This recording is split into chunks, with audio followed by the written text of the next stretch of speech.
Assalamualaikum warahmatullahi wabarakatuh.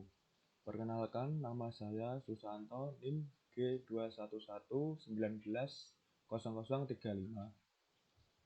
Di sini saya akan mempresentasikan makalah kebudayaan dan peradaban Islam pada masa Khalifah Utsman bin Affan. Selanjutnya saya akan membahas bab 1, pendahuluan. A. Latar belakang.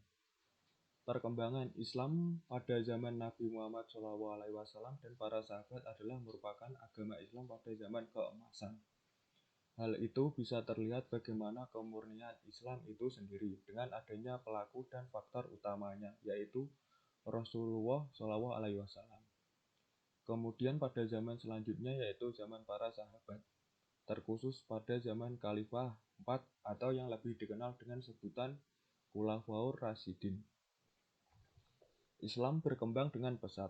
Hal itu tentunya tidak terlepas dari para pejuang yang sangat gigih dalam mempertahankan dan juga dalam menyebarkan Islam sebagai agama tauhid yang diridhoi. Perkembangan Islam pada zaman inilah merupakan titik tolak perubahan peradaban ke arah yang lebih maju. Maka tidak heran para sejarawan mencatat bahwa Islam pada zaman Nabi Muhammad dan Khulafaur Rasyidin merupakan Islam yang luar biasa pengaruhnya. Namun, terkadang menjadi pertanyaan, adalah kenapa pada zaman sekarang ini seolah kita melupakannya. Akan tetapi, perjalanan Islam tidak akan terlepas dari figur Muhammad SAW dan para penerusnya, yakni Al-Khulafah Ar-Rasyidin, Tabi'in, dan para pemikir ekonomi, baik masa pemerintahan Abu Bakar, Umar bin Khattab, Utsman bin Affan, dan Ali bin Thalib. Berikut adalah ayat Al-Quran yang mempelajari tentang peradaban Islam. Laqad kana fi qasasihim ibratun li ulil albab. Ma kana hadisayuf taro walakin tasdiqal ladzi baina yadayhi wa tafsila kulli syai'in wa huda wa rahmatal liqaumin yu'minun. Artinya, sesungguhnya pada kisah-kisah mereka atau para nabi dan umat mereka itu terdapat pelajaran bagi orang-orang yang mempunyai akal sehat. Al-Quran itu bukanlah cerita yang dibuat-buat, akan tetapi membenarkan kitab-kitab yang sebelumnya dan menjelaskan segala sesuatu, serta sebagai petunjuk dan rahmat bagi orang-orang yang beriman. B. Rumusan masalah. Siapakah sosok Khulafaur Rasyidin? Bagaimanakah peradaban Islam pada masa Khalifah Utsman bin Affan? Bab 2. Pembahasan. A. Masa peradaban Islam pada zaman Khalifah Utsman bin Affan. Utsman bin Affan berasal dari keluarga Bani Umayyah. Bapaknya bernama Affan bin Abil As bin Umayyah bin Abdisham bin Abdul Manaf. Ibunya bernama Urwah, putri dari Al-Baidah binti Abdul Muthalib bin Hashim bin Abdul Manaf. Utsman adalah khalifah ketiga dari Islam setelah Nabi Muhammad SAW. Zulnurain adalah gelar kehormatannya. Dia termasuk Bani Umayyah, puak dari kaum Quraisy. Ini adalah puak di mana setelah periode khalifah awal mendapat kedudukan dalam kekaisaran Islam dan memegang tingkat kepemimpinan selama sekitar 1 abad. Abu Sufyan yang berkali-kali memimpin kaum Quraisy dan kabilah lain dalam perang melawan Nabi dan akhirnya masuk Islam pada saat jatuhnya kota Mekkah. Utsman 6 tahun lebih muda dibanding Nabi Muhammad SAW. Sejak kecil, Utsman selalu lurus dan jujur. Ketika tumbuh dewasa, Utsman berdagang dan menjalankan bisnis yang berkembang baik. Dia menikmati penghargaan khusus atas integritasnya dan bersahabat dengan Abu Bakar. Dengan demikian, dari jalur ibu, Utsman mempunyai turunan Bani Hashim yang merupakan keluarga Nabi Muhammad SAW. Utsman memeluk Islam atas ajakan Abu Bakar As-Siddiq. Utsman bin Affan juga menikah dengan Ruqayyah, putri Nabi Muhammad SAW. Setelah Ruqayyah meninggal, Utsman dinikahkan dengan putri Nabi Muhammad yang lain, yaitu Ummu Kulsum. Karena itu, kaum muslimin kemudian memberi gelar Utsman dengan Zun Nurain, orang yang memiliki dua cahaya. Utsman bin Affan lahir di Taif tahun 574 Masehi. Ia naik sebagai khalifah pada usia ke-70. Utsman bin Affan menjabat khalifah selama 12 tahun, yaitu dari 644 sampai 656 Masehi, dan meninggal pada usia 82 tahun. Dalam sejarah meninggalnya, peristiwa meninggal Utsman dikenal sebagai Al-Fitnah Al-Kubra yang pertama. Utsman bin Affan menggantikan posisi Umar bin Khattab sebagai khalifah ketiga setelah sebelumnya dilakukan musyawarah oleh Dewa Syura yang terdiri dari 6 orang sahabat yang ditunjuk oleh Umar.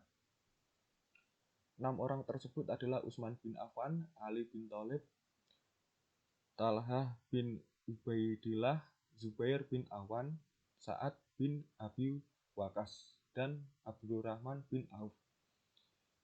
Ketika musyawarah itu berlangsung, Abdurrahman bin Auf mengajukan syarat yang berbunyi, siapa di antara kita yang rela mengundurkan diri dari pencalonan? Dia sendiri menyatakan pengunduran dirinya. Sikapnya itu diikuti oleh 3 orang lainnya, yaitu Talhah bin Ubaidillah, Zubair bin Awan, dan Sa'ad bin Abi Waqqas. Dengan demikian tinggal ada 2 calon untuk posisi khalifah, yaitu Utsman bin Affan dan Ali bin Abi Thalib. Sejarah mencatat bahwa 3 tokoh lainnya beserta kedua calon itu sama rela menunjuk Abdurrahman bin Auf untuk menetapkan pilihan terakhir dan memberinya kesempatan untuk mempertimbangkan sebaik-baiknya.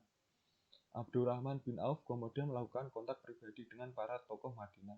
Setelah melakukan kontak pribadi dengan banyak tokoh, akhirnya pilihannya jatuh kepada Utsman bin Affan.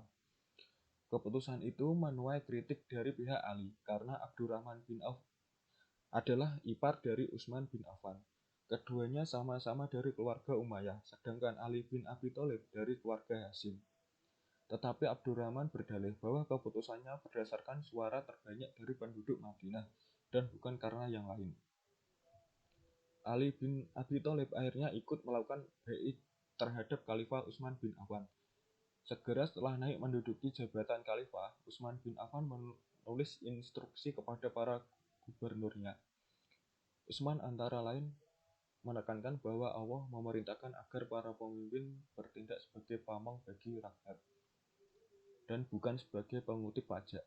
Ia pun memerintahkan agar dalam mengelola urusan masyarakat, para gubernurnya memenuhi hak-hak rakyat bagi beragama Islam maupun yang tidak beragama Islam.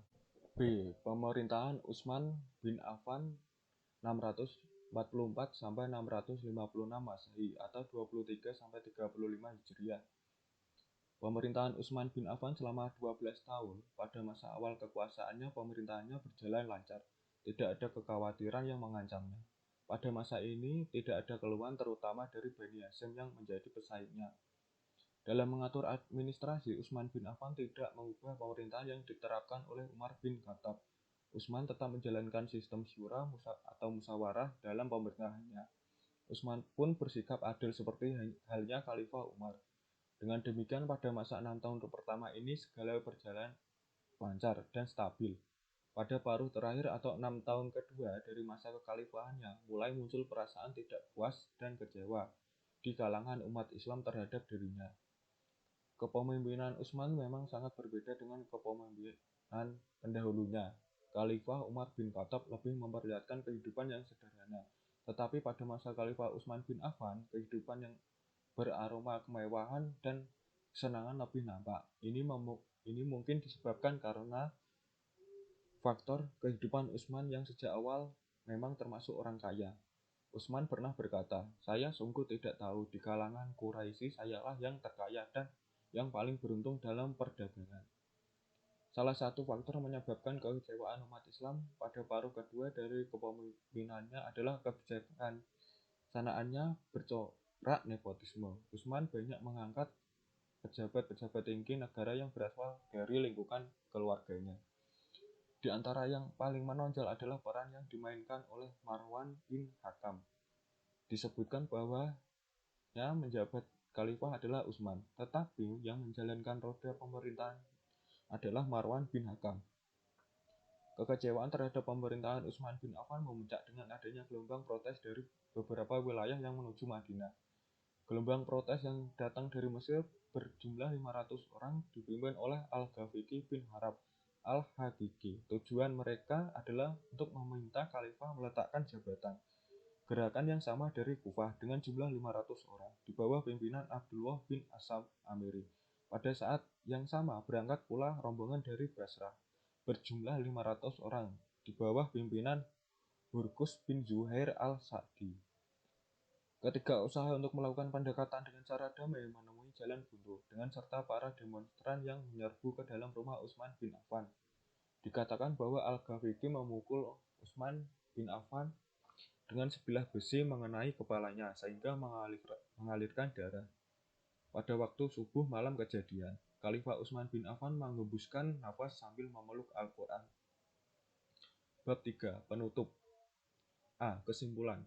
Khalifah ketiga adalah Utsman bin Affan. Nama lengkapnya adalah Utsman bin Affan bin Abil As bin Umayyah dari suku Quraisy. Ia mendapat julukan Dzun-Nurain, artinya yang memiliki dua cahaya, karena menikahi dua putri Nabi secara berurutan, yang satu meninggal. Keadaan umat Islam tatkala Utsman diangkat menjadi khalifah antara lain menguasai negara Persia secara sempurna. Tentara Romawi berhasil diusir dari Syam dan Mesir, menghukum segala bentuk kezaliman dan membedakan bentuk masyarakat kaum muslim dan non-muslim dapat hidup tenang karena Islam menjamin kebebasan beragama mereka. Pada zaman pemerintahannya, perluasan Islam telah mencapai Asia Afrika. Roda pemerintahan Utsman tidak jauh berbeda dengan Umar. Pemegang kekuasaan tertinggi ada di tangan khalifah dan pelaksanaan tugas-tugas eksekutif di pemerintahan pusat dibantu oleh pejabat sekretaris negara, yakni Marwan bin Hakam. Adapun kekuasaan legislatif dipegang oleh Dewan Penasihat atau Majelis Syura. Karya monumental Khalifah Utsman bin Affan selama sebagai pemimpin umat Islam waktu itu adalah pembukuan Mushaf Al-Quran, yang kemudian dikenal dengan nama Mushaf Utsmani. Sekian presentasi dari saya. Wassalamualaikum warahmatullahi wabarakatuh.